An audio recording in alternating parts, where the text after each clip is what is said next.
Lauren, good evening. Jared Thomas's grandmother tells me that her grandson was headed to his mother's house in Liberty early this morning to drop off his two children so that he could go to work. That's when the crash occurred. Jared Thomas and his 14-year-old daughter were released from Memorial Hermann Hospital, but she says they are both still at the hospital at this hour because Thomas's 11-year-old son is now in a medically induced coma. The wreck involving two vehicles and a total of 5 people was so bad, 2 of the victims who were in this gold Dodge Stratus were killed. 45-year-old Juan Villano and his 19-year-old son. Jared Thomas, his 14-year-old daughter, and 11-year-old son were in the black pickup truck and survived the collision. Gary Moreno says he and his wife rushed out of their home.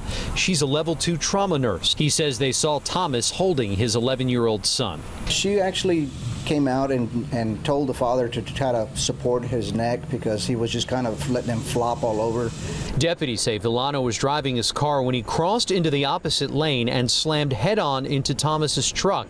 Villano and his son were killed. At 6:30, we heard a big boom, and said it's not raining outside, so it's got to be a bad accident. Thomas was taken to the hospital by ambulance. His 2 children were taken by life flight to Memorial Hermann Hospital.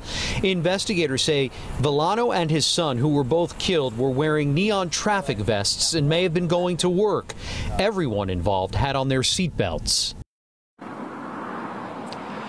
This morning's deadly crash occurred less than a quarter of a mile from where we are now. Residents have described this stretch of road as dangerous. Jared Thomas's grandmother tells me that her great-grandson, her 11-year-old great-grandson, broke his jaw in 2 places and also broke his left wrist. The cause of this morning's deadly crash remains under investigation tonight. Live in East Harris County, Andy Sirota, KPRC, Channel 2 News.